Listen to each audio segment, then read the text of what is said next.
Montevideo Comics presenta.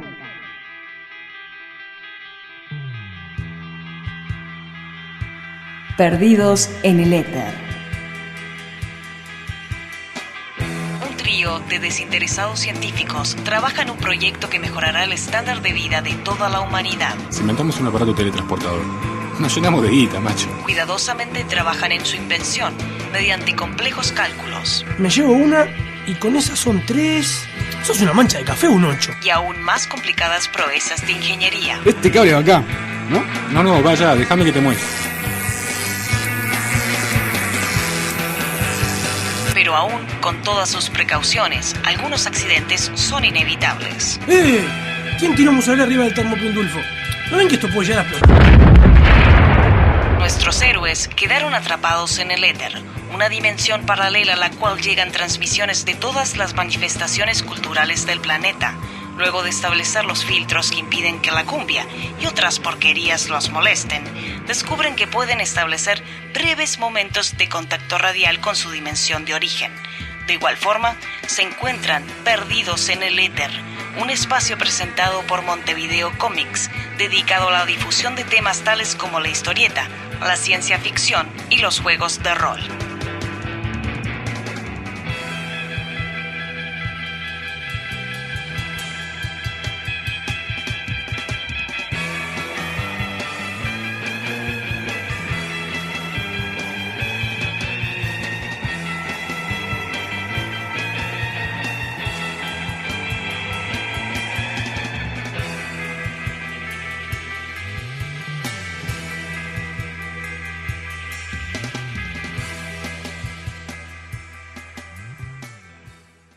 No llega ningún mail, vos.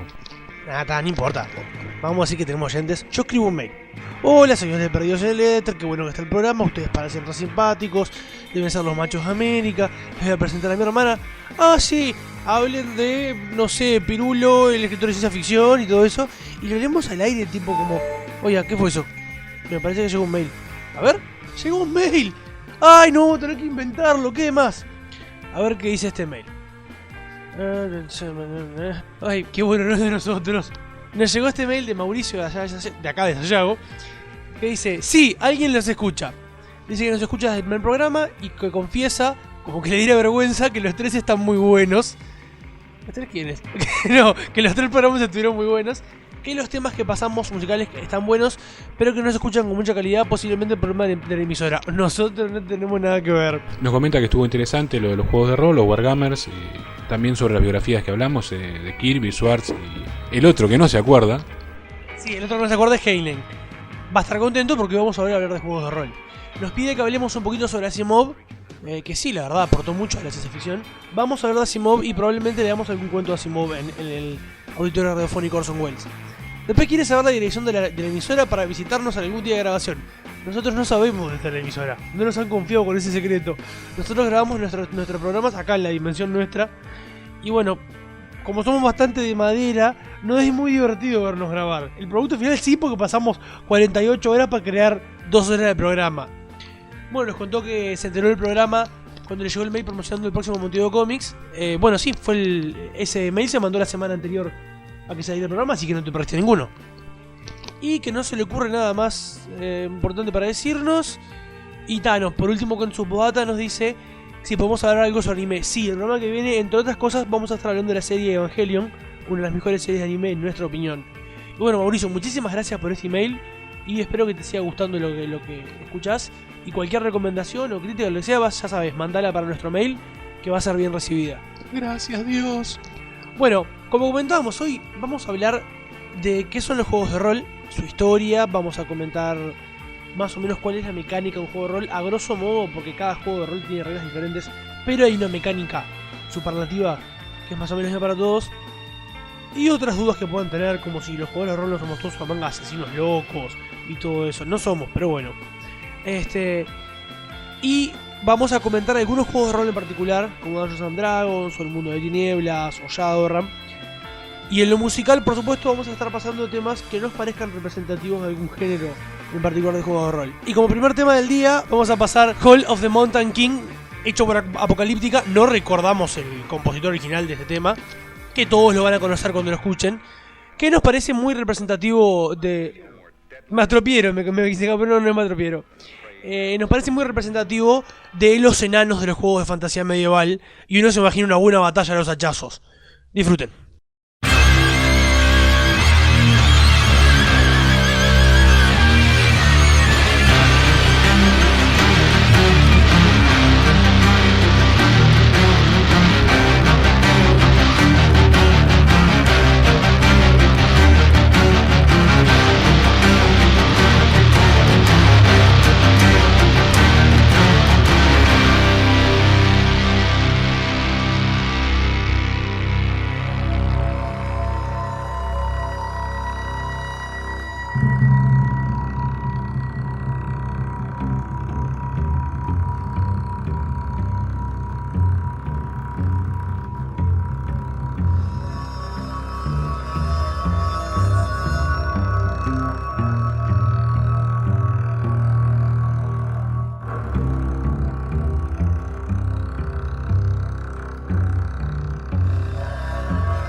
Vamos a empezar hablando sobre los juegos de rol y vamos a seguir hablando sobre los juegos de rol. Vamos a hablar sobre los juegos de rol. Y vamos a terminar hablando de juegos de rol. ¿Qué son los juegos de rol? ¿Qué son los juegos de rol?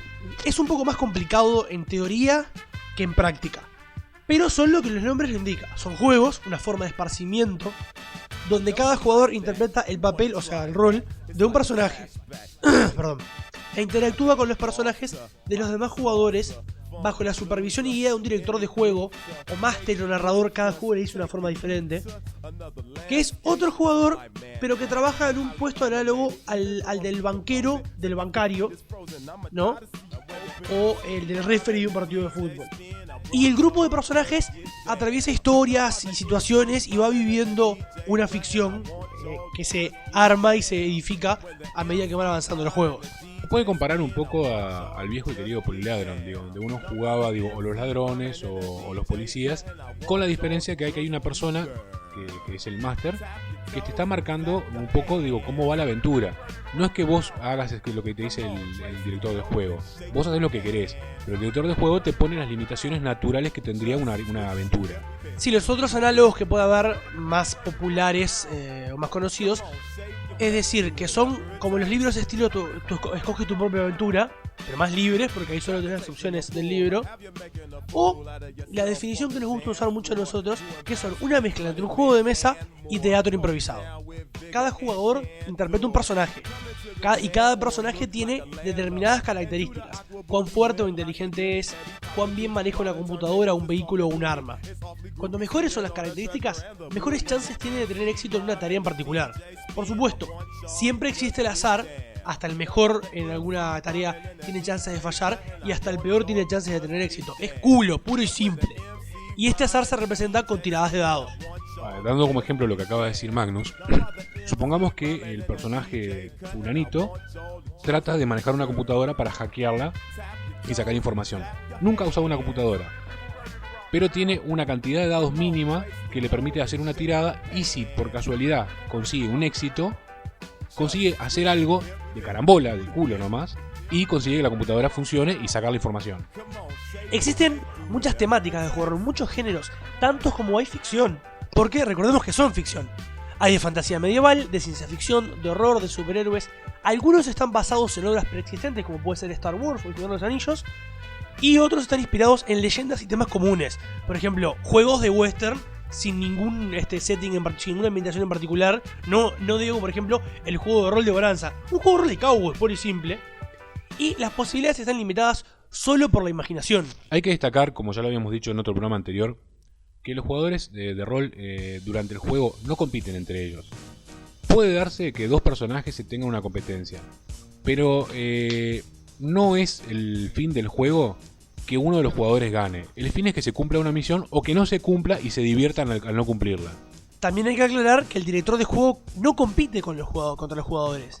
En estos juegos no se gana, no se gana ni se pierde. No se gana ni se pierde, son para divertirse, no hay puntaje más allá del que se le otorga a cada jugador por interpretar el personaje, pero no es, yo saqué más puntos que vos. No es divertido.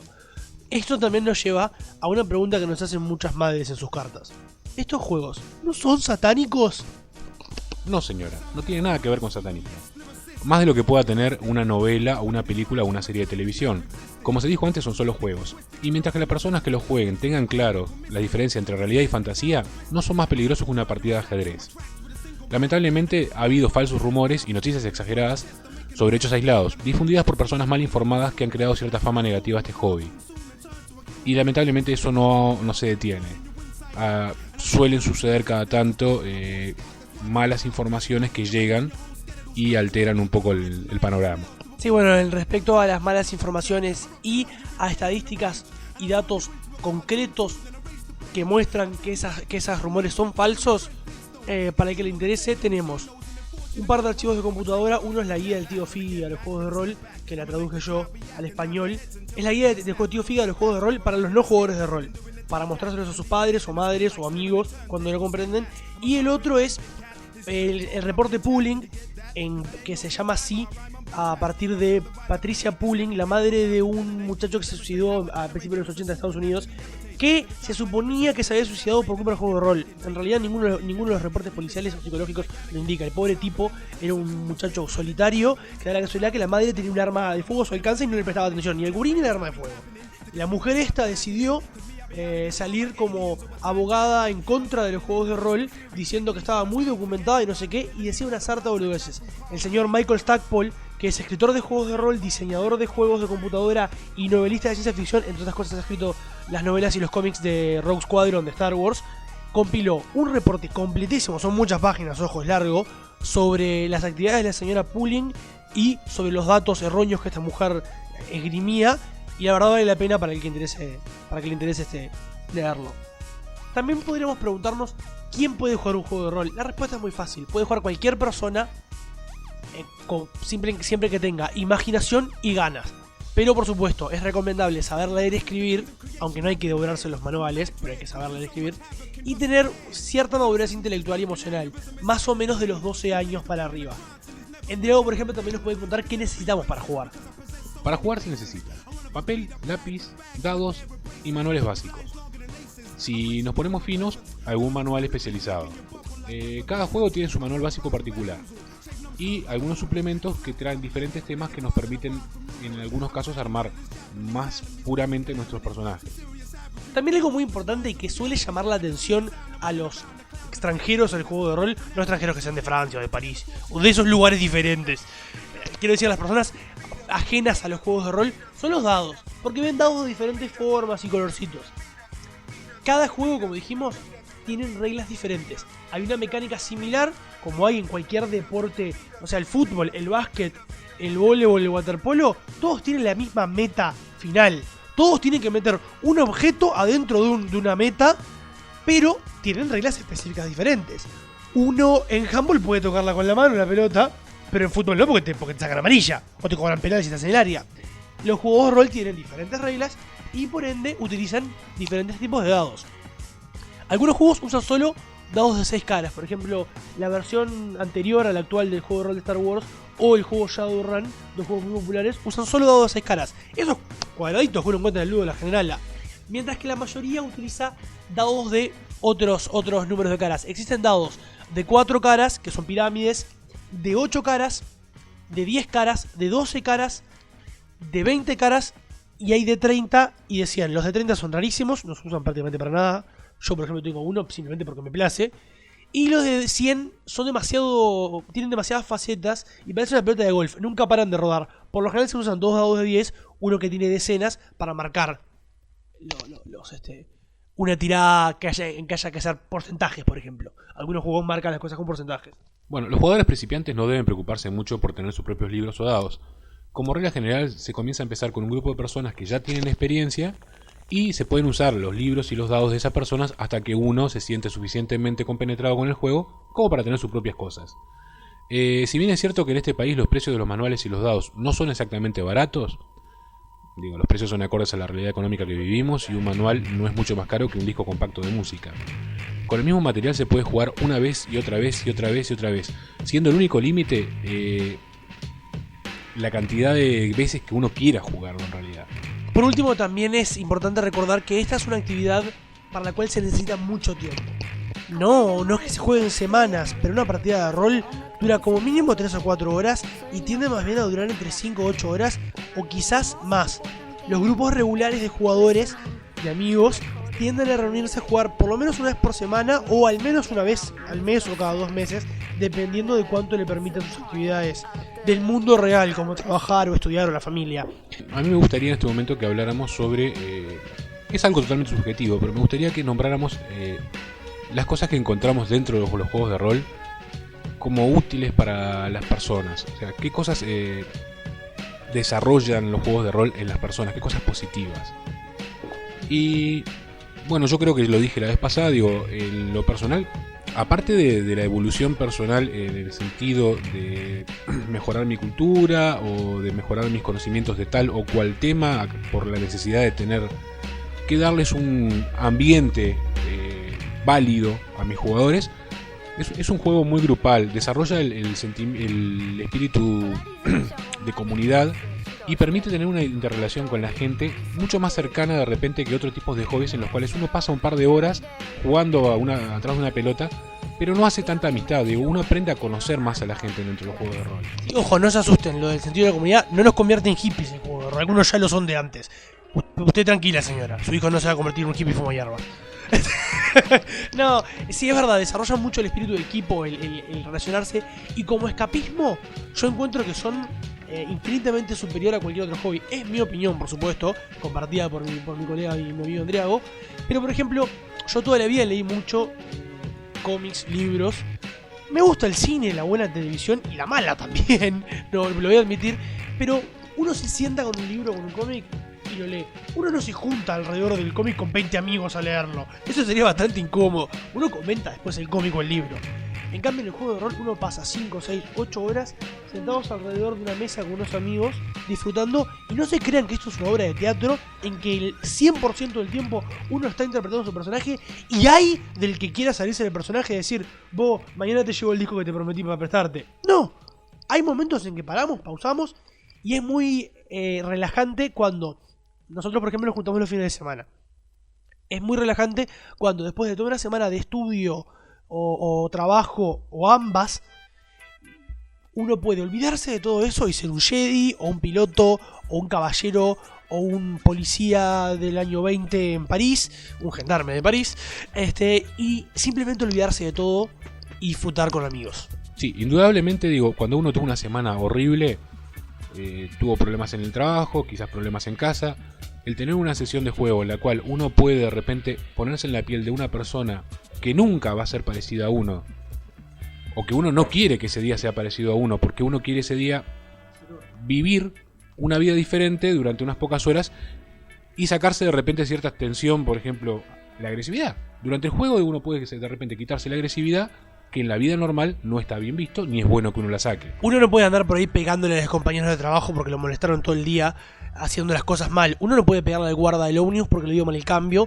Uno no puede pegarle a su familia porque lo molestan. Así que uno puede, o dos o tres, puede llegar esa noche a la sesión de rol con sus amigos y aunque a uno le guste por lo general, y estoy hablando de experiencia personal, jugar personajes más del diálogo o más honorables y armarse un bicho que le pega a todo lo que se mueve, un minotauro grande y musculoso con un hacha que mate todo enemigo que se mueva porque sí, y salir de ahí contento y bien porque sabe que lo hizo en un ambiente ficticio y que no fue y se descargó con otra persona, ni física ni psicológicamente, porque uno muchas veces puede decir, uy, yo no le pego a una mosca, pero trata como el culo a las demás personas, simplemente para descargarse. Respecto a lo que decíamos de beneficios psicológicos que permiten que uno sea quien no sea y a partir de esa forma se desarrolle, tanto como puede haber una descarga de agresividad o un ejercicio en control de impulsos. Por ejemplo, si uno es una persona como yo que habla muchísimo y me gusta jugar, además de personajes dialogadores como dije antes, me gusta jugar personajes con una disciplina, personajes silenciosos, monjes o superhéroes silenciosos estilo Batman. Es un ejercicio que me permite moderarme en mi vida real a la hora de hablar de más. Y también otra gente, en todo lo contrario, que es muy tímida y muy reservada, bajo la máscara de un personaje en un juego de rol, logra soltarse. Y no es que si alguien es muy reservado y tímido del día a la mañana porque jugó una loca en un juego de rol, va a ser una loca. No, pero va a ser una persona más suelta, más agradable para el trato para los demás, más simpática. Ojo, no son una receta para la bondad universal, pero no en vano técnicas desarrolladas a partir de los juegos de rol se usan, las usan psicólogos y psiquiatras de renombre y lo usan en universidades para enseñar diferentes cosas. Así que algo de bueno tienen estos jueguititos. En el próximo bloque vamos a tener un poco sobre la historia del juego de rol y vamos a tener nuestros dos corresponsales de la madre patria de España, Chucho Erraskin y Gilberto Puertas, que nos van a explicar en términos más de pueblo qué es un jueguito de rol. Antes de irnos a la tanda, nos vamos con un tema que más que ejemplificar un juego de rol en particular o un tipo de juego de rol en particular, ejemplifica a todos. El tema de Misión Imposible, hecho por la banda de Leonard Nimoy.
My name is Ether.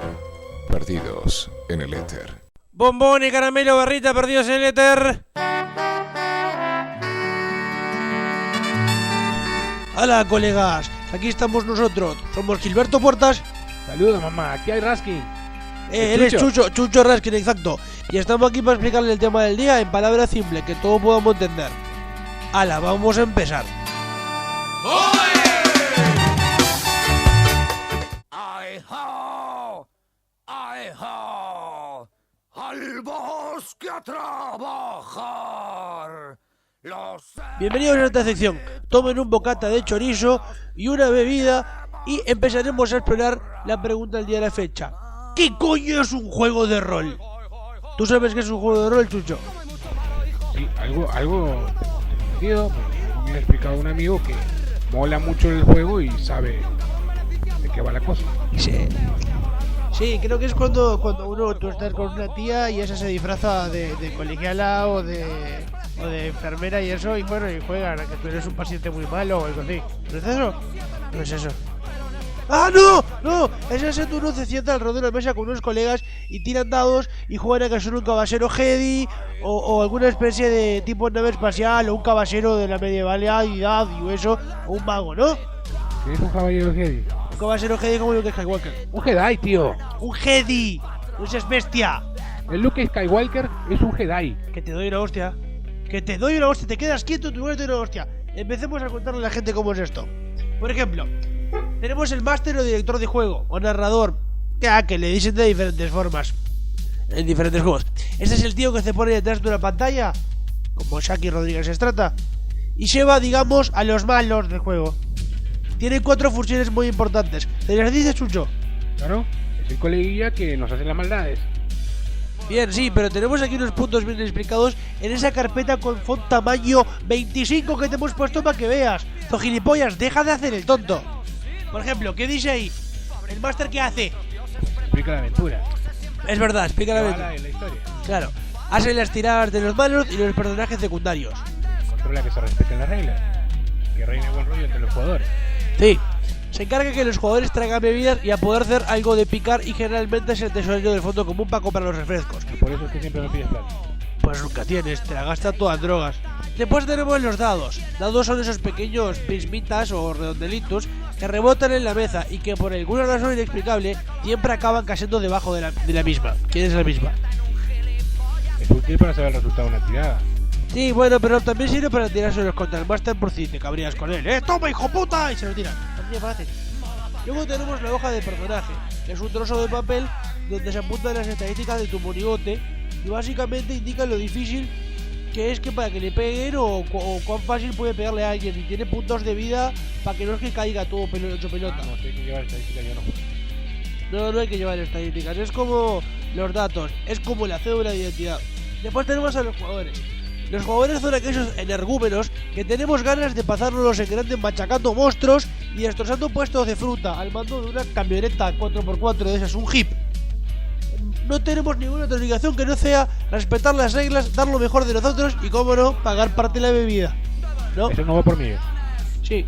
Y luego, para los lentos, como aquí mi amigo Chucho, un lápiz es un instrumento de madera con mina de carbón en su interior que se utiliza para modificar los datos de un personaje. Ah, que eso me lo sé, que yo lo modifico siempre. Hijo puta, sí, esa es trampa. Luego tenemos la sección, que es la tarde o madrugada en que nos juntamos a tomar refrescos y comer comidilla y eso, sí, y a jugar rol. Luego tenemos un módulo o una aventura, que son un conjunto de sesiones que acaban con una conclusión, ya sea completando los objetivos o con todos los personajes jugadores muertos. Un personaje es un personaje, ¿qué más va a hacer? Los personajes se distribuyen en personajes jugadores y personajes no jugadores. ¿Qué es un personaje jugador, mi amigo Chucho?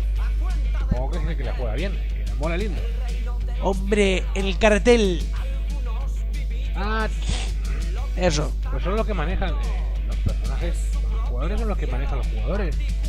Cada jugador tiene un personaje. El truco es que el jugador interprete ese personaje, tío. Si tú eres un personaje que ama los bocatas de chorizo, deberás interpretarlo en consecuencia. Claro, ¿a quién no le gustan los bocatas de chorizo? A los hippies, vegetarianos, esos hijoputas. Como eso con lo que te juntas en la base popular del 1 de mayo. Esos son fantasías. No existen los hippies, mi madre me lo dijo. Luego tenemos los personajes no jugadores, PNJ. Son los otros personajes del universo donde se juega.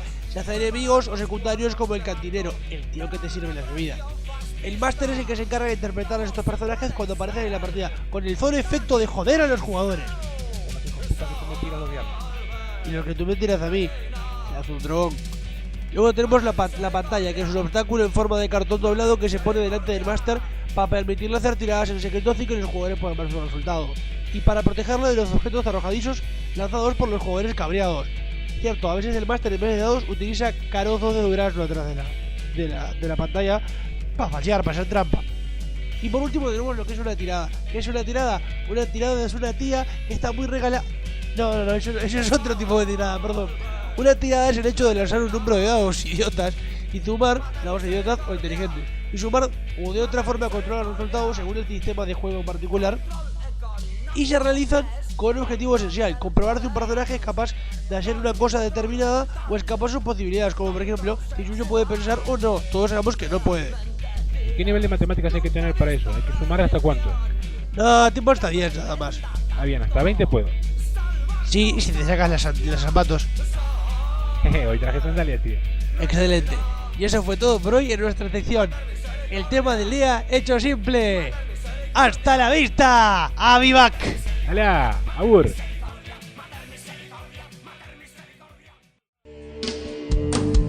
No soy un fulano con la lágrima fácil, de esos que se quejan solo por vicio. Si la vida se deja, yo le meto mano, y si no, aún me excita mi oficio. Y como además sale gratis soñar, y no creo en la reencarnación, con un poco de imaginación partiré de viaje enseguida a vivir otras vidas, a probarme otros nombres, a colarme en el traje y la piel de todos los hombres que nunca seré. Al Capone en Chicago, leccionario en Melilla, pintor en Montparnasse, mercader en Damasco, postalero en Sevilla, negro en Nueva Orleans, viejo verde en Sodoma, deportado en Siberia, sultán en un harén, policía ni en broma, triunfador de la feria, gitanito en Jerez, taur en Monte Carlo, cigarrillo en tu boca, taxista en Nueva York, el más chulo del barrio, tiro porque me toca, suspenso en religión, confesor de la reina, banderillero en Cádiz, tabernero en Dublín, comunista en Las Vegas, ahogado en el Titanic, flautista en Hamelin. Pero si me dan a elegir entre todas las vidas, yo escojo la del pirata cojo, con pata de palo, con parche en el ojo, con cara de malo, el viejo truán capitán de un barco que tuviera por bandera un par de tibias y una calavera. La del pirata cojo, con pata de palo, con parche en el ojo, con cara de malo, el viejo truán capitán de un barco que tuviera por bandera un par de tibias y una calavera. Billarista tres bandas, insumiso en el cielo, dueño de un cabaret, arañazo en tu espalda, tenor en Rigoletto, pianista de un burdel,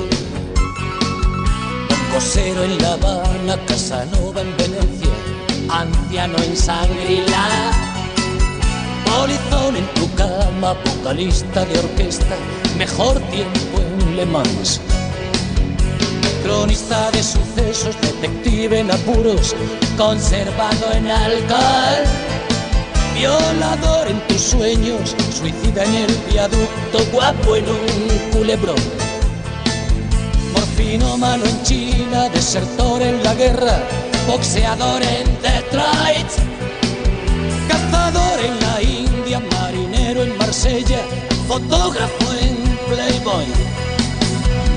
pero si me dan a elegir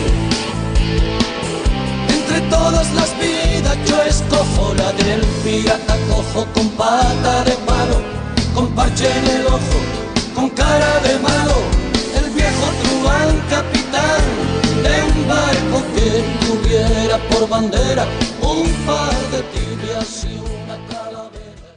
Acabamos de escuchar la del Pirata Cojo, canción de Joaquín Sabina, que creemos que representa muy bien la variedad de roles que puede interpretar un jugador en este tipo de juegos que estamos hablando hoy. Para seguir con el tema, vamos a hablar de la historia de los juegos de rol. Hace aproximadamente 30 años salía a la venta Dungeons & Dragons, el primer juego de rol. Sus autores, Gary Gygax y Dave Arneson, lo imprimieron y editaron con sus propios medios, porque todas las empresas de juegos a las cuales le habían llevado la propuesta lo rechazaron. Ninguno de estos empresarios del entretenimiento que estudió el primitivo Dungeons & Dragons vaticinó el gran futuro que tendría. Como suele suceder con muchas de estas cosas, esos pronósticos estaban muy equivocados, porque hoy en día hay cientos y cientos de juegos de rol publicados en todo el mundo y no se puede saber cuántos están en preparación en las empresas. Los sociólogos que tenían bajo la mira al Dungeons & Dragons por creerlo pernicioso para la juventud y se burlaban de los adolescentes con acné que lo jugaban en los sótanos de las casas de su familia, con el paso de los años se dieron cuenta de una cosa: esos adolescentes ahora, 15, 20 años después, 30 años después, son adultos, no tienen acné, pero siguen teniendo ganas de jugar rol y tienen dinero para comprar los libros, por lo menos en los países desarrollados como Estados Unidos o países de Europa. Toda leyenda tiene un origen, nada nace de la generación espontánea, salvo algunos bichos como las amebas o los inspectores de impuestos. La aparición de los juegos de rol a principios de los 70 o finales de los 60 no fue casualidad, sino que se debió a una serie de factores muy definidos. En primer lugar está la época. La mitad de la década del 60 y principios de los 70 era una época de cambios culturales en las cuales muchas corrientes de pensamiento se desarrollaban entre la juventud que cuestionaban conceptos antiguos, rechazando distracciones de carácter pasivo como la televisión en favor a otras formas de entretenimiento como el teatro interactivo, en las cuales se buscaba la participación del espectador. No olvidemos el eslogan de la época: la imaginación al poder. Exacto, es muy cliché, muy trillado, pero los clichés son eso porque tienen algo de verdad. También se potenciaban juguetes educativos que ayudaban al desarrollo intelectual y motriz del niño, más allá de simples juguetes pasivos. Y también se creó una tendencia a rechazar lo físico. Otro factor importante fue el lugar: los Estados Unidos. En esa época estaban sucediendo una serie de experiencias que pueden considerarse antecedentes del rol. En la prestigiosa escuela de arte dramático Actors Studio, los futuros actores desarrollaban un método de interpretación de papeles y roles basado en asumir la psicología de un personaje en cuestión, para actuar con naturalidad ante un suceso determinado, tal como el personaje lo haría. Paralelamente, en las universidades de antropología se debatía el llamado funcionalismo estructural, método de estudio etnográfico que postulaba integrarse física y psicológicamente a la cultura que se deseaba estudiar. Asimismo, en los años 60 proliferaba en Estados Unidos el estudio de la mente y por tanto la psicología y psiquiatría. Tienen entonces mucha aceptación las terapias de grupo, en especial los psicodramas, en los cuales, bajo la supervisión del psicólogo o el psiquiatra, se simulan situaciones de la vida cotidiana. Por último, y como resultado de un largo proceso que tuvo origen después del crack de la bolsa en el año 29, en Estados Unidos se habían vuelto muy populares entre los ambientes de las altas finanzas una especie de simulaciones en las cuales el empresario tomaba su propio rol financiero para poder ver a futuro y extrapolar de los datos que tenía en ese momento cuán bien funcionarían sus inversiones. Se trataba de una especie de juego de guerra, como comentábamos en el primer programa, pero financiero, y realmente dudo que haya un campo más encarnizado de batalla que el de las finanzas como Wall Street o ese tipo de lugares. Como vemos, el concepto de adoptar un rol en Estados Unidos no era nada extraño. El país estaba maduro para eso. Sí, es como todo tipo de proceso, se necesitan todo este tipo de factores. Como dijimos, nada nace de la nada, salvo las amebas y los inspectores de Hacienda. El último factor, que es meramente cultural, es un resurgimiento de la cultura pulp y serie B de los 30, 40 y 50 que estaba teniendo lugar en Estados Unidos. No en vano, en la década del 60 se hicieron populares series como La Máquina del Tiempo, Perdidos en el Espacio, o la propia Star Trek, que tan pivotal sería para el futuro de la ciencia ficción. A fines de los 70, un poquito más adelante de esta época, tiene origen Star Wars, que no es sino otra cosa que una versión con más dinero y producción que de películas de aventura de serie B como las de Flash Gordon. También se había redescubierto o tomado de vuelta el gusto a géneros de literatura como la espada y la brujería o la aventura, como con revistas de los años 30 como Weird Tales, en las cuales publicaban autores como Robert T. Howard, autor de Conan, o H.P. Lovecraft, creador de los mitos de Cthulhu, dos de los autores de los cuales más se ha tomado para crear aventuras de rol. Y tampoco podemos olvidar que poco tiempo antes de este periodo, en 1955, J.R.R. Tolkien había publicado El Señor de los Anillos, que es la base de los juegos de rol, que como veremos en esta historia, empezó con juegos medievales. Y en la época que nos ocupa, los finales de los 60, nace en Australia un juego de tablero llamado Dungeon, que consistía en recorrer un mapa de unos subterráneos plagados de habitaciones en los cuales se encontraban monstruos, tesoros y a veces monstruos y tesoros. Poco después aparece en Estados Unidos una nueva versión del juego, en la cual se respeta la idea original, pero se introduce como novedad razas de mitología de Tolkien, hobbits, elfos, enanos, que representados por fichas de los jugadores recorren el tablero a la casa de tesoros. Este nuevo juego se llamará Dragon, no confundir con el juego de tablero que posteriormente publicará TCR. TCR, que nos olvidamos de comentarlo, es la empresa que fundaron para publicar Dungeons and Dragons David Arneson y Gary Gygax. Significaba Tactical Studies Rule, reglas de estudio táctico. En 1969, un joven zapatero de Wisconsin, Estados Unidos, el señor Gary Gygax, que era amante de la literatura de fantasía medieval y en particular de la obra de Tolkien, publica un reglamento de juego de guerra que es el primero en incluir criaturas de la mitología tolkieniana, elfos, hobbits, orcos, etc. El sistema de combate es el mismo esquema clásico de los otros juegos de guerra. El daño depende del arma que usa cada unidad y de la armadura que tiene la unidad defensora. Pero como elemento original introduce el hecho de que no se limita al dado de 6 caras tradicional, sino que incorpora dados de 4, 6, 8, 12 y 20 caras, que Gygax confecciona a partir de un viejo juego de figuras poliédricas que tenía en un rincón de su casa. El juego es publicado con el nombre de Chainmail, Cota de Malla. Gygax publicó pocos ejemplares, una tirada amateur, y luego con su amigo Dave Arneson, al que mencionábamos antes, que también era aficionado a la literatura fantástica de los juegos de guerra, desarrollan el esquema de un juego de exploración de subterráneos basado en los primitivos Dungeons y Dragon, al que nombran Dungeons and Dragons. Muy original. Muy original, pero también creo que es un guiño. Para los que no sepan inglés, Dungeons es mazmorras, calabozo, y Dragons es, por supuesto, dragones. De hecho, para mucha gente, sobre todo en Estados Unidos, que es ajena a los juegos de rol, para ellos Dungeons and Dragons es sinónimo de juego de rol. Ignoran que exista otra cosa. Lo que tenía el Dungeons and Dragons, diferente a sus encarnaciones primitivas de tablero, es que en vez de que todos los jugadores vieran el tablero y vieran la sala que iba a tocar después, había un director de juego, el cual, escondido tras la pantalla o en un cuaderno que no podían ver los demás, tenía dibujado el mapita, y entonces los jugadores no sabían a qué cuarto iban a entrar después y con qué sorpresas se iban a encontrar. La competitividad clásica del juego de guerra se ve reemplazada por una necesidad de colaborar entre los jugadores para lograr que sus personajes no mueran y derrotar al enemigo en común. Paremos un instante en esto. Quizás la gente no se dé cuenta del cambio importante que esto representa.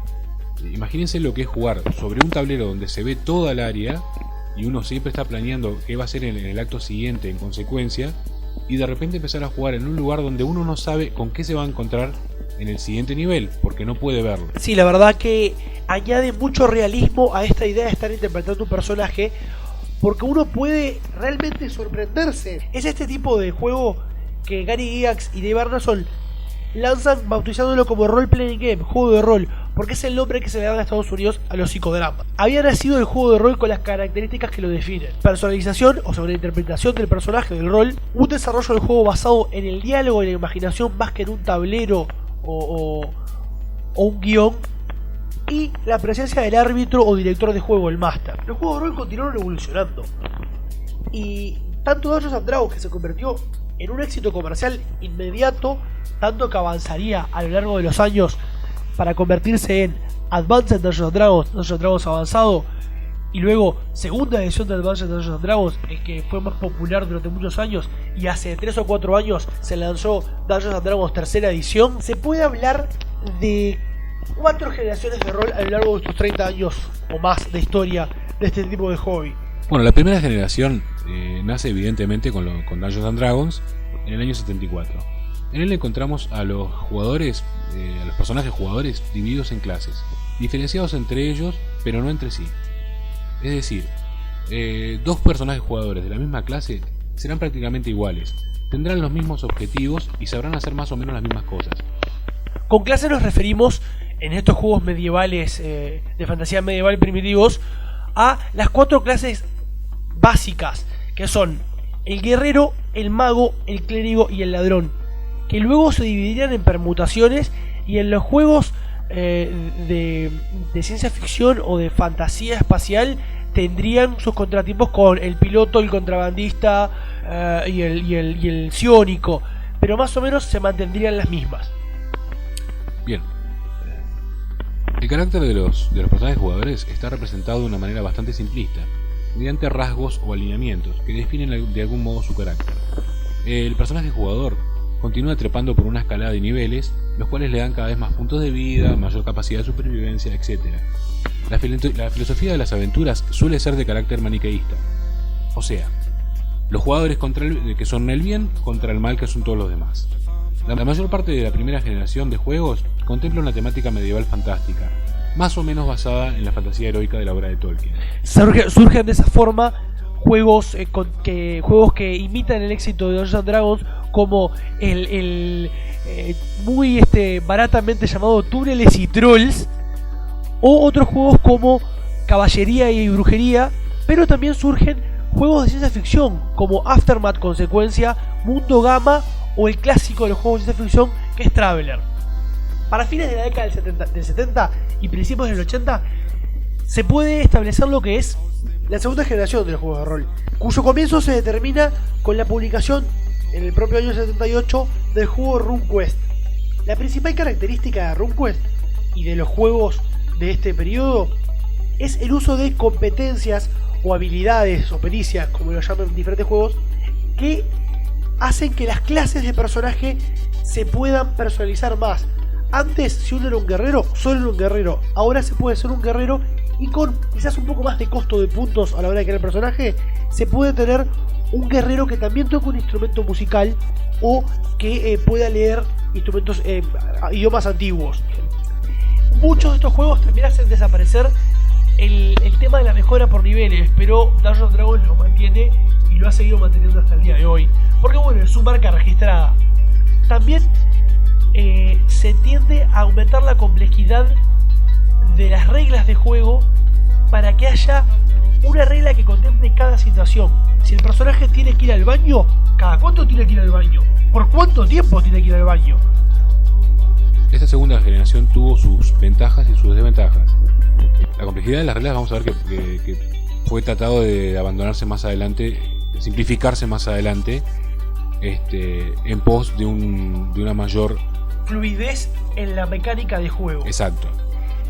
Otra ventaja de este periodo es que se empieza a diversificar más la oferta de géneros y temáticas. A RuneQuest se le suman el juego La Llamada de Cthulhu, basado en las obras de H.P. Lovecraft y seguidores, El Señor de los Anillos, propiamente dicho y con los derechos del legado de la familia de Tolkien, Bushido, un juego de artes marciales, Space Opera, una especie de precursor de juego de rol de Star Wars, probablemente inspirado por el éxito que Star Wars tuvo a fines de la década del 70, y Stormbringer, basado en otro clásico de la fantasía heroica, pero más moderno, que son las obras de Elric, de Michael Moorcock, ¿no? Sí. Luego continuamos con lo que es la tercera generación de los juegos de rol, cuyo comienzo se considera en el año 83 con la publicación del juego de James Bond 007. La novedad de este tipo de juegos radica en que más que tener una regla para cada situación, hay una tabla de reglas para todas las situaciones. Y en mi opinión lo hace un poco más lento. El Señor de los Anillos tiene... El sistema de Señor de los Anillos, aunque es del periodo anterior, tiene ese tipo de reglas y lo encuentro lento. Sin embargo, si se deja ese tipo de reglas al máster y se prioriza la interpretación del personaje puede llegar a funcionar muy bien. Yo lo comprobé jugando Innomine Satanis, un juego que en realidad es de la 4ª generación, pero con elementos de esta 3ª. Como vemos, como todo periodo de arte o de lo que sea, no se puede embarcar adamantinamente los límites de periodos, sino que las cosas se empalman y se entremezclan. Lo que esto contribuye, si el máster lo potencia, a una simplificación del mecanismo de juego que le da más libertad al máster para concentrarse en la ambientación de la partida y por ende logra que la interpretación de los personajes sea más importante que las reglas, sin dejarlas de lado. No estamos jugando Polyladron o leyendo el libro Escoge tu aventura. Seguimos jugando de rol y tenemos dados y tenemos reglas, pero pasa más a un segundo plano. Juegos de este periodo son el mencionado James Bond, Paranoia, que es probablemente uno de los primeros juegos de humor que al mismo tiempo incorpora ciencia ficción, Superhéroes Marvel, no el primer juego de superhéroes, sino el primer juego de superhéroes basado en una propiedad, un universo conocido. En un universo conocido por los lectores. Y otros juegos menos conocidos como Malefic y Sandman. Y el otro juego de humor por excelencia que es Toons, que declararemos un poco más tarde, en el que uno interpreta a un personaje de dibujo animado como los de Tex Avery. Te cago y pierdo en la cabeza, no importa, en los 5 minutos estás de vuelta. Y llegamos a la 4ª generación. En el año 87 aparece Star Wars, un juego que plantea una nueva filosofía de rol. Se limita al máximo la creación de personajes jugadores para que el jugador no tenga que perder tiempo en preliminares antes de lanzarse a jugar. El sistema de juego, simultáneamente, se simplifica al máximo, lo cual requiere por parte del director de juego una capacidad de improvisación. Señalaremos como detalle curioso que este tipo de juegos tienen cierta similitud con los juegos de primera generación, en el sentido que nuevamente los personajes jugadores están más o menos divididos por clases, más o menos estereotipadas. Además del mencionado Star Wars, hay otros juegos de la primera parte de este periodo como Cazafantasmas o Thor, que involucran esas características que mencionaba Andriago. Y a mediados de este periodo, hace ya 12 años, surgen juegos tales como los de la empresa White Wolf, El Mundo de Tinieblas, Vampiro, Hombre Lobo, Mago, en los que se nota más la curva de proporcionalidad inversa entre complejidad de la mecánica de juego y complejidad de la interpretación y la inventación. Es decir, cuanto más simples se hacen las reglas, más energía se le puede dedicar a hacer complejo a tu propio personaje y a las historias que se tejen. Creo que con esto damos por terminado lo que es la historia particular de los juegos de rol. Quizás no sea la parte más importante del tema, pero sí nos parece que es muy interesante. Vamos a continuar después con comentarios sobre los 4 géneros que nos parecen más importantes señalar a nosotros, y dentro de esos géneros comentar 1 o 2 juegos del género. Ya volvemos. A ver, mijo, pásame la radio que quiero escuchar Perdidos en el Éter. Están escuchando Perdidos en el Éter. Resistirse es fútil.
Acabamos de escuchar Rockstar de Santos Inocentes como representante del género de ciencia ficción en los juegos de rol y más en particular de juegos cyberpunk como Shadowrun o Cyberpunk 2020. Ahora es tiempo de elecciones 2004 y nuestro clásico flash de noticias. Ether Communications se complace en presentar Elecciones 2004. Sus anfitriones serán Beto Pérez, ex cronista policial echado de otro canal por llamar Manicero Almendras, y quien les habla, Enrique Torres, ex periodista deportivo, vetado de TIC por ser demasiado honesto.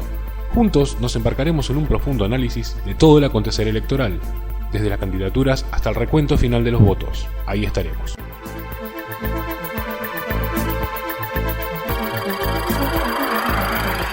Buenas noches y bienvenidos a Elecciones 2004, la primera entrega de este programa en donde realizaremos la disección a este proceso electoral.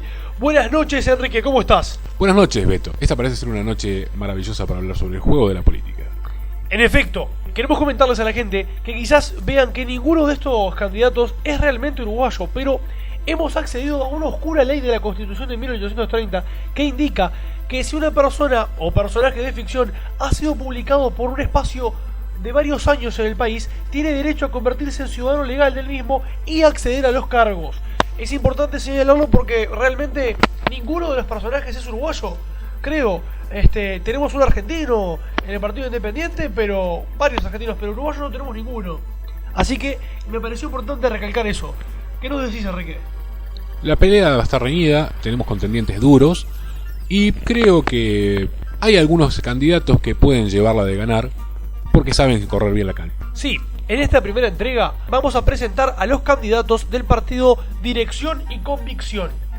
El candidato a presidente es el señor Lex Luthor.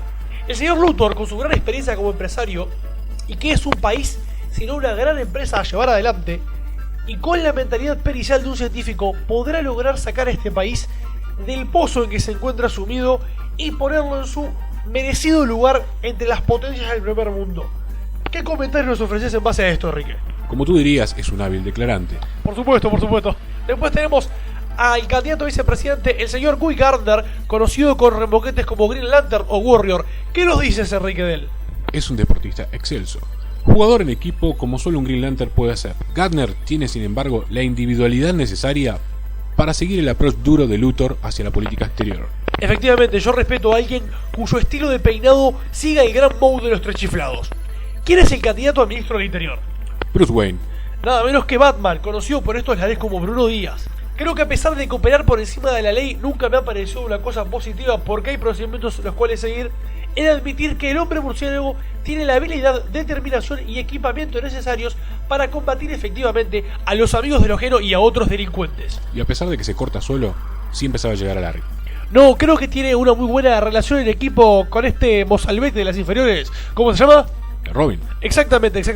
Tenemos como ministro de Defensa, como candidato a ministro de Defensa del partido Dirección y Convicción DC, para cortarlo, a Oliver Queen, conocido como Green Arrow o Flecha Verde. ¿Qué nos dices, Enrique? Este fue un tiro al centro de la diana por parte del equipo político de DC, ya que Queen es un hombre recto y certero como una flecha, y la verdad, hay que apuntar hacia él. Sí, estoy muy de acuerdo. Creo que con un look serio y antiguo, con esa barba que realmente lo hace parecer un futbolista a los 20. Exacto, un futbolista de los 20. Hay que respetar al arquero. El ministro de Industria, Minería y Energía es John Henry Irons, conocido como Steel, el moreno que se ha puesto la armadura en honor a Superman para proteger a los conciudadanos. Este ingeniero de cutis negro, proveniente de una zona marginada, ha logrado grandes avances en la ciencia y tecnología, por lo que será muy beneficioso para nuestra nación. Sí, ese morocho la juega de cabeza. Luego tenemos al ministro de Vivienda, Ordenamiento Territorial y Medio Ambiente, el señor Arthur Curry, conocido como Aquaman. Zambulléndose de cabeza a las turbulentas aguas de la política, el capitán de la Atlántida FC dirigirá con un poderoso gancho derecho las políticas ambientales de la nación. Realmente creo que esto queda claro como el agua. Luego tenemos como ministro de Trabajo y Seguridad Social al gran Darkseid. Mano dura. Eso es lo que hay que tener con los sindicalistas bolcheviques. Y Lord Darkseid sabe cómo hacerlo y puede volver a hacerlo. Calma, la pastilla verde. Sí, la pastilla, permiso. Por supuesto, luego tenemos como candidato a ministro de Transporte y Obras Públicas a Hal Jordan, otro linterna verde. ¿Qué nos dices, Enrique? ¿Qué puedo decir? Desde el semillero de la linterna verde y criado bajo la atenta mirada de los inmortales de tez azulgrana, llega Hal Jordan, piloto, camionero y uno más de la hinchada. ¿Quién será la candidata a ministro de Educación y Cultura? Esto fue una sorpresa, la abuelita Bondad, Para mí no fue una sorpresa, porque los infantos juveniles serán puestos en vereda gracias a los modernos métodos pedagógicos de esta excelsa y abnegada dama. Es como de la reta pero una armadura. Y luego, en la cartera de turismo, tendríamos a nada más y nada menos que el ayudante del hombre plástico, el señor Ula Ula. Rocha tiene excelentes olas para la práctica del surf, deporte del cual indudablemente es campeón Ula Ula, nativo de las Islas Hawaianas. Esperemos que esta vez tenga suerte. Bueno, para ministro de Relaciones Exteriores, Rip Duggle, el camaleón. Sí, sin características fisionómicas resaltantes y con los apéndices sensitivos erguidos, este alienígena podrá cambiar su faz para adecuarse a los requerimientos protocolares de cada situación. La estampa de un verdadero político. Y como ministro de Deporte y Juventud, tenemos al señor Wally West, alias Flash. ¿Qué nos dice Torres? Veloz como un rayo, más rápido que Ben Johnson, el joven West llega a la candidatura de la más excelsa de las oficinas y gambeteando entre muchos contendores. Esperemos que el test antidoping resulte negativo. Como ministro de Agricultura, Ganadería y Pesca tenemos a una persona sin ninguna habilidad extrahumana, al señor Jonathan Kent. Este ciudadano de la tercera edad, padre del excelso periodista Clark Kent, es un experto en lo que refiere a la tecnología agropecuaria, lo que le permitirá traer prosperidad y desarrollo a la tan maltratada área de la economía nacional. ¿Quién es el ministro de Salud Pública, Enrique? Conocido como Hellblazer, el señor John Constantine es un locatario de la ciudad de Liverpool, el país de origen del balompié. Constantine es un excelente motivador de equipos, logrando que el plantel se desempeñe al máximo, sin importar los costos individuales. Creo yo que Constantine será una bocanada de aire fresco para este país. Y para finalizar con las candidaturas del Partido Dirección y Convicción y con el programa del día de la fecha, tenemos al ministro de Economía y Finanzas, el señor Scott Free, conocido como Mr. Miracle. Hijo adoptivo del candidato a ministro de Trabajo, el señor Free, conocido en los círculos circenses como el señor Milagro, obrará tales maravillas en la baquetía de economía nacional. Espero que pueda zafar de la deuda externa. Bueno amigos, esto ha sido todo por ahora. Soy Enrique Torres. Y yo soy Beto Pérez y esto ha sido Elecciones 2004. Hasta la próxima.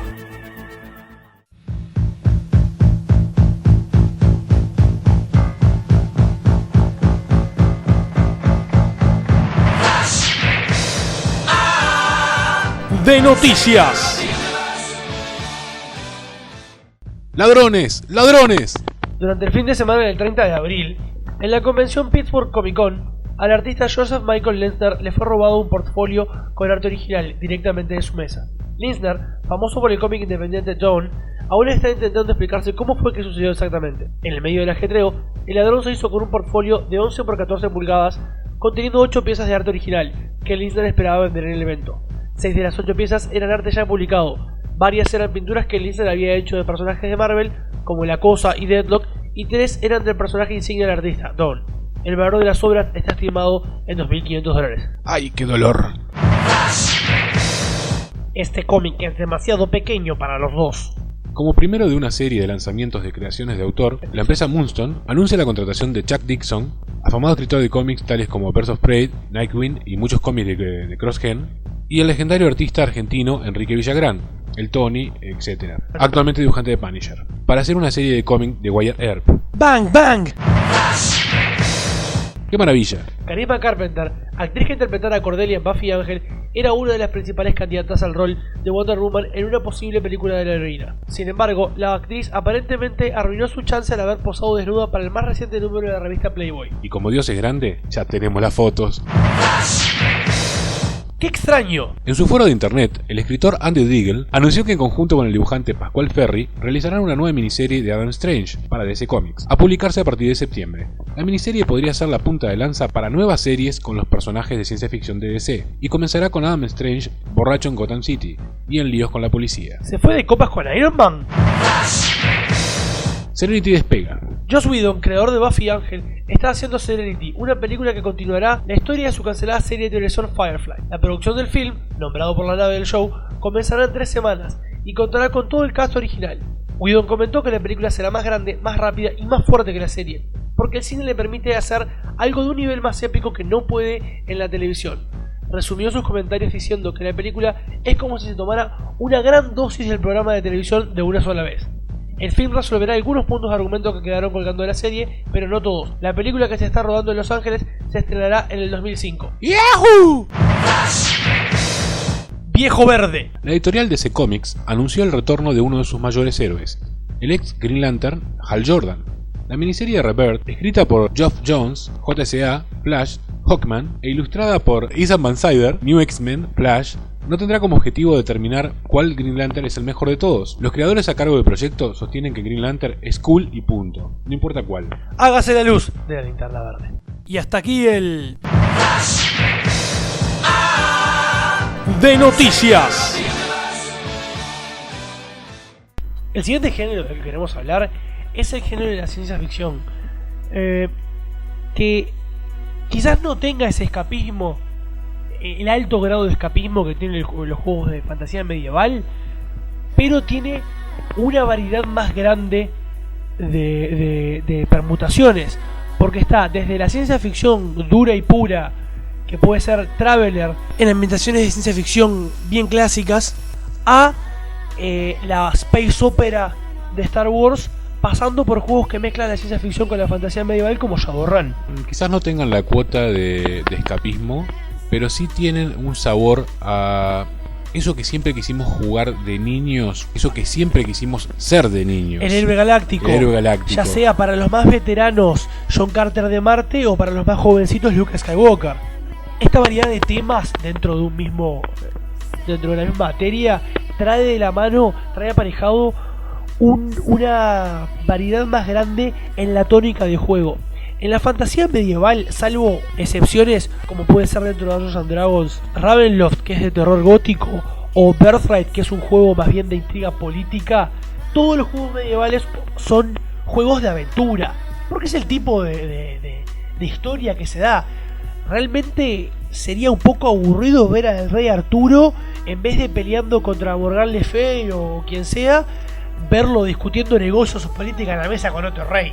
La verdad no sería tan interesante.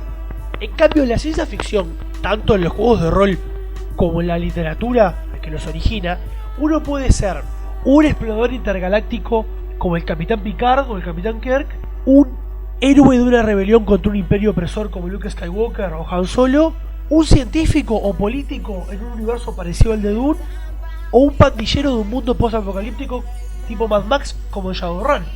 Dándoles nombres, tenemos la ciencia ficción dura como Traveler, la ópera espacial o aventura espacial como Star Wars, la ciencia ficción más de aventura como Star Trek, o sea, a medio camino de la ciencia ficción dura y la space opera, el cyberpunk como Shadowrun, Cyberpunk 2020, y otros géneros a caballo como la aventura espacial victoriana como Space 1889 o Warp Steampunk. La otra ventaja que le encontramos puntual a los juegos de ciencia ficción y que comparte con los juegos de época actual, moderna, es el hecho de que una aventura puede provenir ya no tanto de una idea en un libro de Tolkien o de algún otro autor de fantasía, sino de la ciencia misma.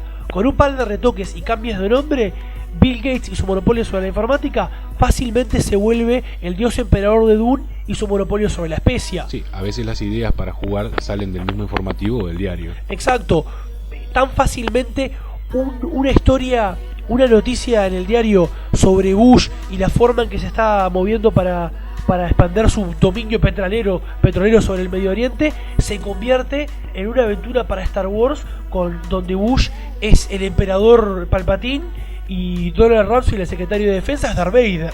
Es una inmediatez, una extrapolación que existe en la literatura de ciencia ficción que se traslada a los juegos de este género.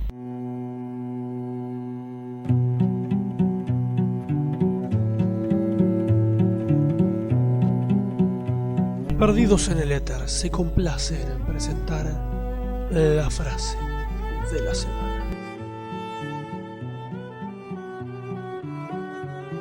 Ahora que usted sabe mi nombre, yo le voy a decir el mío.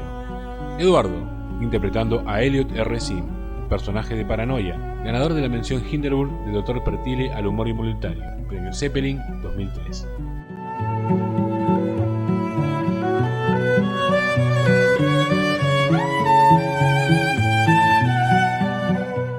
Y para ilustrar los juegos de rol ambientados en la era moderna, nada mejor que el tema de Red Hot Chili Peppers, Parallel Universe, universo paralelo.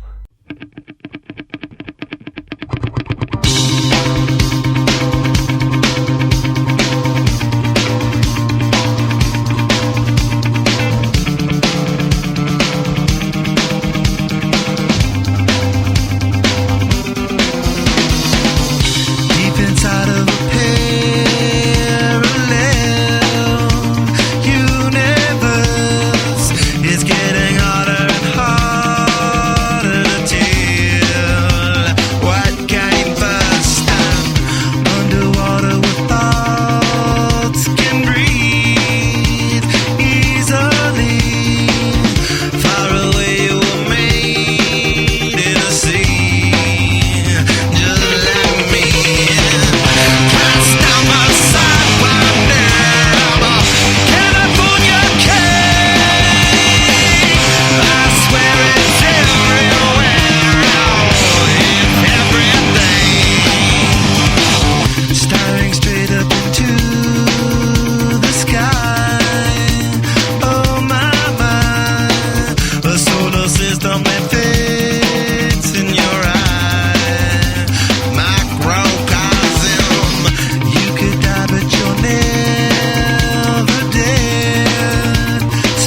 Perdidos en el éter, juraron defender a un mundo que los odia y teme, con razón.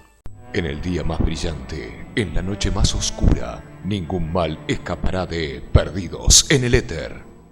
El tercer género del que vamos a hablar es el género de los juegos modernos. No es tanto un género, sino un periodo en el que están enmarcados, porque en el género moderno en el que englobamos cosas desde la época victoriana o los 1920 hasta ahora el siglo XXI, los pañales del siglo XXI, porque recién arrancamos, hay desde terror gótico a terror moderno, pasando por bueno, con el pretencioso subtítulo de los juegos de World of Darkness, que tiene vampiro, el juego de rol gótico punk, hasta juegos de aventura como puede ser un juego de espías de James Bond, o juegos bélicos como es Comandos de Guerra. De vuelta, hay un abanico de posibilidades igual que en los juegos de ciencia ficción, y quizás por estar a mitad de camino entre las dos puntas de los ámbitos de juego de rol, la fantasía medieval y los juegos de ciencia ficción, como que tienen un poco lo mejor de ambos mundos. Otra ventaja que tienen estos juegos, los juegos modernos, de época moderna, es, como dijimos en la ciencia ficción, pero más en este caso, la inmediatez. Se pueden no solamente tomar ideas de la vida cotidiana, sino que muchos de los juegos se pueden jugar de tal manera que uno pueda sacarse las ganas de repente de jugar un personaje en Montevideo, un taxista en Montevideo, un remisero, un periodista, alguien que tiene un programa de radio en FM comunitaria. Sí, uno ya no tiene que ser un bárbaro cimerio adorador del dios Chrome, bla bla bla, o un piloto de X-Wing del planeta Corelia que le gusta la música de la banda Friggin' Dan y los Modal Tones, y que en vez de decir y que por maldición dice por la toga del emperador. No, uno puede ser un remisero uruguayo que le gusta escuchar a Daniel Biglietti y decir la puta madre que lo parió cuando se quema con un encendedor. Sí, y por ejemplo, si estuviéramos jugando un juego como el de vampiro, podría ser perfectamente una persona como este caso que nunca nombraste recién, y que en determinado momento, se transforma en un vampiro, lo transforman en un vampiro, y no le modifican nada, su realidad, su tangibilidad dentro de la realidad. Por lo menos en un principio, mientras su psique humana se mantiene. Va a seguir teniendo los conocimientos naturales de él, va a tener ciertos contactos familiares, o no, pero va a tener cierto sabor a real, que no lo va a perder. Sí, como contraparte a los juegos de ciencia ficción o de fantasía medieval, en los que uno piensa en el personaje en función de su podercito o lo que hace mejor, o sea, el guerrero que pega, el mago que hace magia, o en la ciencia ficción el piloto que maneja cualquier tipo de vehículo volador, y el psiónico que maneja poderes mentales. Uno en los juegos modernos piensa más en la persona primero y luego en lo que lo hace especial, tanto en los juegos que no contienen casi fantasía como los de espías o bélicos, como en los juegos más apartados, como en los juegos más místicos, como los del mundo de tinieblas, vampiro, hombre lobo, mago, o de la llamada de Tulu, en los que uno primero piensa, bueno, mi personaje antes de convertirse en vampiro o de descubrir que hay un mundo místico con criaturas del más allá, de otras dimensiones, con tentáculos y muchos ojos, ¿qué es primero? ¿Un cocinero? ¿Un detective? ¿Un deportista? Es primero una persona normal y corriente. Por supuesto, todos los juegos de rol, hasta el más realista, como Comandos de Guerra en lo bélico, que van a tener su cuota de fantasía e exageración, porque realmente jugar un juego de rol donde un personaje muere de un solo balazo no es del todo divertido. Uno tiene que ser capaz de saltar con una ametralladora en cada mano, escupiendo una lluvia de balas sobre los enemigos. Sí, pero a pesar de eso, eso es una percepción personal, pero yo creo que los juegos modernos tienen una gran ventaja, y es que la mayoría de los juegos modernos permiten una madurez de temática. Hay siempre una política por detrás, un trasfondo mucho más elaborado que de repente los de fantasía o los de ciencia ficción. Aunque algunos casos de ciencia ficción tienen tanta política quizás como esto, o tanta política. Por política quiero decir... Una discusión madura de temas. Política madura. No significa elegir un presidente, o puede ser política en el ambiente financiero o corporativo, política en el ambiente militar. Exacto. Y dinástico. Es decir, el gran tema, uno de los grandes temas de los juegos, que muy pretenciosamente la compañía White Wolf y sus seguidores más acérrimos, aunque a nosotros nos gustan mucho esos juegos, no somos una especie de zombie de White Wolf, que se creen más maduros y más adultos porque juegan eso en vez de jugar Dungeons & Dragons o Star Wars. La ventaja que tienen es que, por ejemplo, los vampiros tienen un sistema muy complicado de política entre clanes de vampiros.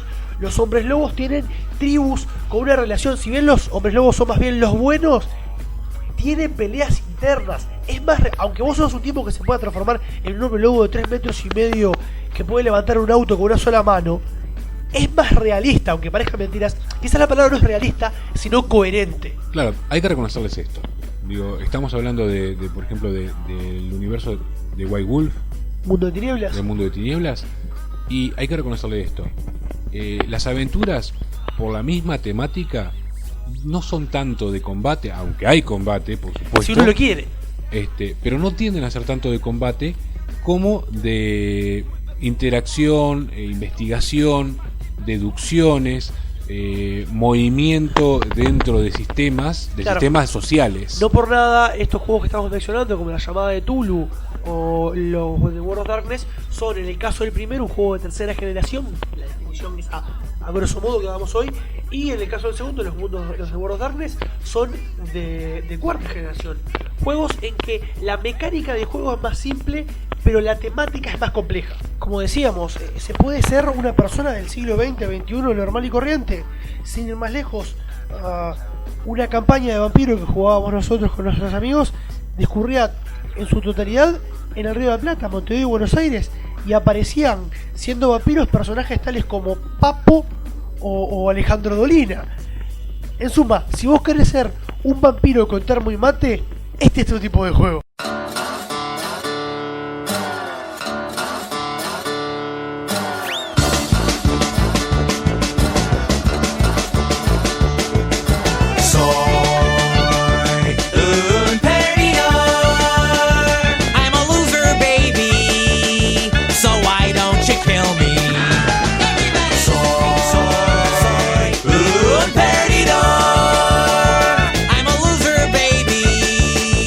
So why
say what is lost can never be saved.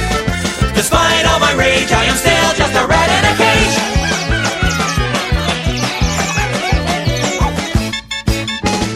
I love all of you, hurt by the cold, so hard and lonely too, when you don't know yourself. I don't owe you anything, I don't owe you anything, I don't owe you anything, I don't owe you anything. Black hole sun, won't you come and wash away the rain? Black hole sun, won't you come, won't you come? Black hole sun, won't you come? Black hole sun, won't you come? Black hole sun, black hole sun.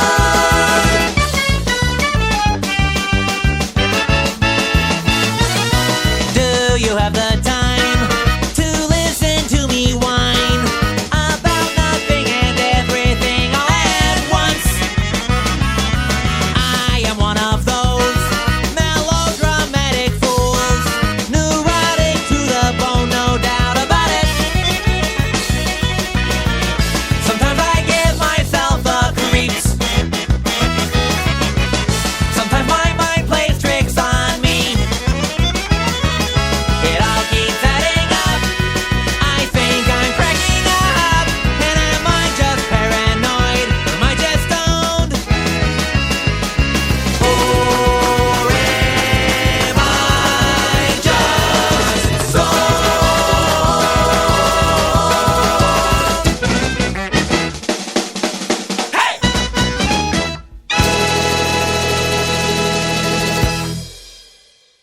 Lo que escuchamos recién fue Alternative Polka de Weird Al Yankovic, que nos pareció interesante para ilustrar el último género del día, el del humor. Este género, al igual que en los juegos modernos, no es un género, sino más bien una tónica, una temática. Porque, por ejemplo, los tres juegos en los que vamos a hacer hincapié, Paranoia es un juego de ciencia ficción humor que puede ser una especie de cruza entre 1984 de George Orwell y cuentos de gente como Harlan Ellison o Larry Niven. Toons es un juego, como decíamos hoy, en el que sos un dibujito animado al estilo Tex Avery. Te cae un piano en la cabeza y al rato estás bien. Seguís corriendo por el acantilado y hasta que no te des cuenta que estás en el aire, no te caes, etc.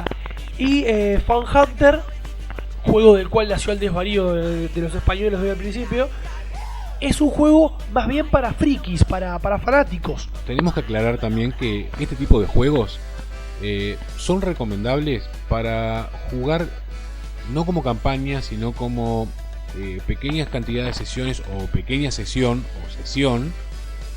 entre campañas de otro tipo de juegos, como una especie de distensión. No son dados a dar grandes campañas, a darse en forma de grandes campañas, porque no parece ser su finalidad en realidad. No, por supuesto, y tampoco son recomendables para novatos al juego de rol. En primer lugar, porque dan una idea equivocada o apartada de lo que son los juegos de rol en general. Por ejemplo, en Paranoia, como el nombre lo indica, los jugadores, los personajes y los jugadores están permanentemente intentando cagarse uno al otro para ser el que gana. Mientras que, como mencionamos siempre, en los juegos de rol en general, los personajes no están intentando cagarse. Los personajes están seguros que los demás los quieren cagar. Sí, se están cagando. No, sí, y como mencionábamos, en la mayor parte de los juegos de rol lo que reina es el espíritu de equipo. Y en segundo lugar, no son recomendables para novatos porque, como cualquier autor, como cualquier escritor o actor te puede decir, es más difícil hacer reír a una persona que hacerla llorar o preocuparse. El humor es un género difícil. Entonces, una persona que no está acostumbrada a interpretar un rol, quizás le va a costar ponerse en la piel de un personaje humorístico que de un simple cowboy duelista en el oeste o un piloto de Star Wars. En cuanto a los juegos en particular, Paranoia, como decíamos, es un juego de ciencia ficción de humor en que los personajes son miembros de una sociedad controlada por una computadora, el ordenador. Uno no sabe qué es un árbol si el ordenador no se lo dijo. Al mismo tiempo, cada personaje es un mutante con un poder particular como el levitar o superfuerza y miembro de una sociedad secreta con una finalidad particular en contra de los deseos del ordenador. Por supuesto, ser miembro de una sociedad secreta y ser miembro y ser un mutante son ambas cosas ilegales. Y cada uno de los personajes está intentando demostrar que los otros son mutantes o miembros de la sociedad secreta para que el ordenador mate al otro personaje y los premie a ellos. Vamos a decir que Paranoia es el único juego con el que el jugador empieza con un personaje y 5 clones del personaje guardados en criogenia para ser usados después de que se le muera el primer personaje y el clon y así sucesivamente. Por otro lado, Fan Hunter, un juego derivado de las obras de un artista español, un dibujante de cómics, Cels Piñol. Muchos de los que no sean familiares con los juegos de rol, pero sí con los cómics españoles que llegaron a nuestro país, Cels Piñol era el tipo que en los cómics de CD5 dibujaba versiones de los héroes con una nariz gigante, un cuerpito redondeado. En años posteriores pasó a Marvel, en los cómics de ahora a Forum. En los cómics actuales de Forum que se pueden adquirir en Plaza, se lo ve ahí trabajando no solo como dibujante humorístico, sino como columnista también se ve humorístico. Algunos pueden acordarse de las tiritas que se llamaban Fan con Nata y Fan Letal. Cabe aclarar también que después de Estados Unidos, una de los juegos de rol, la meca de los juegos de rol en español y el otro gran país para los juegos de rol es la propia España. Desde Barcelona, que también es la cuna del cómic en español, o por lo menos la meca. El juego Fan Hunter, como decíamos, es una creación en base a los conceptos primarios de Piñol, a los conceptos privados de Piñol, por un grupo de amigos y fans que le dieron todo un trasfondo que le permitió generar una historia disfrutable. Coherente. Fan Hunter se desarrolla dentro de un mundo cercano a nuestro presente, en un futuro muy cercano, en el cual un librero loco se autoproclamó papa. El Papa Alejo I controla totalmente, casi totalmente, controla la mayor parte de Europa desde su capital, Varna City, la antigua Barcelona, y ha prohibido todo lo que tiene que ver con fans. No importa que seas fan de cómics, de películas blaxploitation de los 70 o de seriales policiales, están prohibidas. Las únicas culturas que se pueden consumir son las novelas de Philip K. Dick, al punto de que los billetes, la moneda de Varna City del imperio del Papa Alejo son los megadicks. Y la otra excepción son las películas francesas, que como todo el mundo sabe son aburridísimas. Si vos tenés una tienda de cómics o coleccionás películas del oeste, estás fuera de la ley. Y vas a ser casado. De ahí viene su nombre. Los fan hunters, las tropas papales que persiguen a estos fans. Los fans se reúnen en pequeñas celdas rebeldes para luchar contra la opresión cultural del papalejo. Esto lleva a que haya una gran cantidad de posibles personajes, y cada uno puede tener una tendencia a ser fanático de algo específico, ya sea algo como Star Trek, algo como los cómics, algo como el western o las series policiales, o el pulp o lo que venga. Posiblemente, aunque sea estirarlo un poco, se pueda crear un personaje que sea fanático de los deportes. Por ejemplo, Fan Hunter tiene la particularidad que se ve en mayor o menor medida en todos los juegos de humor, que no solo la ambientación es humorística, sino las propias reglas. Cuando los atributos en un juego serio se llaman fuerza, destreza, inteligencia, en Fan Hunter se llaman cachas, o sea, lomo para los españoles, manitas y sesos. Y tienen habilidades tales, en vez de técnica o electrónica, habilidades tales como magiverismo, que es la habilidad para crear máquinas fantásticas de un pedazo de chicle y un dry pen. Sí. Aclaremos que sus personajes son los personajes narizones y los personajes no jugadores son los personajes narizones no jugadores. Sí, fue una de las cosas más divertidas, que en vez de PJs y PNJs o NPJs son NJs narizones jugadores y NNJs narizones no jugadores. En suma, luego de que uno se haya divertido con otros juegos y esté más acostumbrado a la mecánica y a la mentalidad que hay que tener a la hora de jugar un juego de rol, cualquiera de estos tres juegos, Fan Hunter, Paranoia Toons, es ideal para tomarse, como decíamos, un descanso de una larga campaña maquiavélica de vampiro o de una épica campaña en contra del imperio de Star Wars.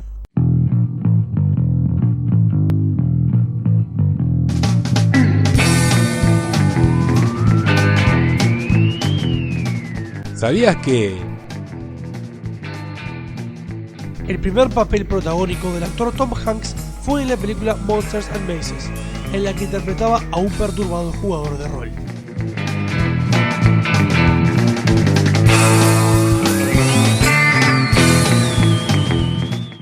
Bueno, y aquí llegamos al final de este cuarto programa del ciclo de Perdidos en el Éter. Espero que les haya gustado, espero que te haya gustado, Mauricio. Mandanos otro mail, y si hay alguien más por ahí que nos mande otro mail, o nos hemos forzado a inventarlo. Ya mira lo que vamos a inventar. Sí. Bueno, el programa que viene vamos a hablar de 3 temas bastante dispares. Vamos a hablar de la serie británica de culto Los Vengadores. Vamos a hablar del anime Evangelion y del cómic Rising Stars. Como ven, después de un par de programas monotemáticos, damos un descanso para que haya algo más de todos los gustos. Y tenemos previsto seguir con nuestros espacios habituales. Por supuesto, la frase de la semana, el ¿sabías que? El flash de noticias, esas 3 secciones siempre están, se las aseguramos. Y va a haber alguna de las otras secciones variables que hay. Posiblemente la primera entrega del diván de Cero, ojalá.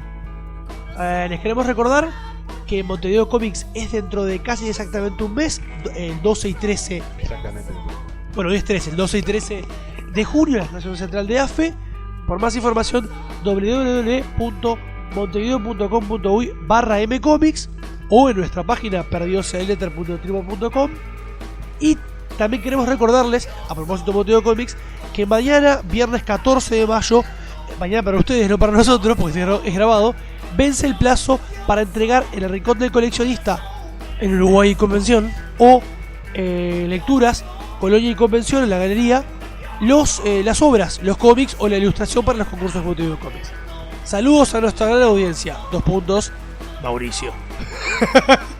Te has convertido en nuestro nuevo ídolo, Mauricio, solo por escucharnos a nosotros y bancar nuestras estupideces. Bueno, nos vamos y ¡al infinito y más allá! Atención, la conexión interdimensional se encuentra inestable. Esta transmisión puede, en cualquier momento,